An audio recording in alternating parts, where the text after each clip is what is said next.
Влизаш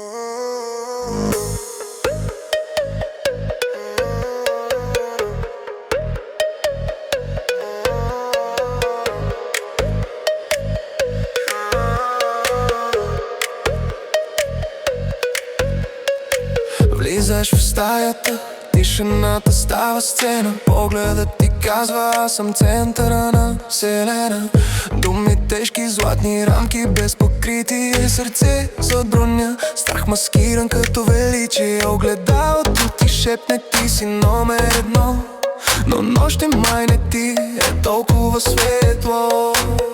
Викаш силно, за да скриеш празнина. Егото ти крещи, душата тишина. Его на тон, искри хвърчат, гори света, но вътре леде пак. Смях на показ, Бога на склад. Его на тока в погледа, спад. О на тока, вътре ника спад.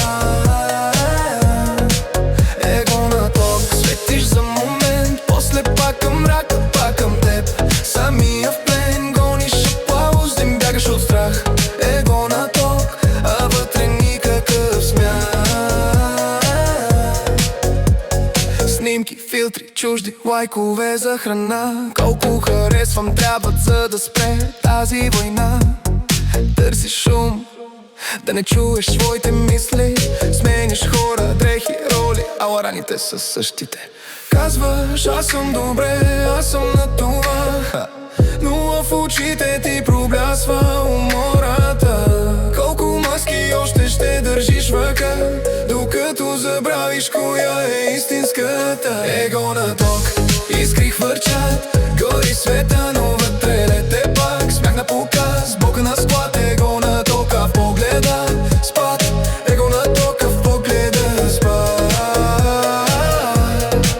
Его на ток, светиш за момент, после пак към мрака, пак към теб. Самия в плен, гониш аплауз, бягаш от страх. Его на ток, а вътре никакъв смях. Ако спреш за миг да блестиш за света, ще останеш ли цял, ще се харесаш ли така? Ще си простиш ли всичко, дето скри под прага? Ще кажеш ли: достатъчен съм, тихо, без вяга? Его на ток, искри хвърчат, гори света, но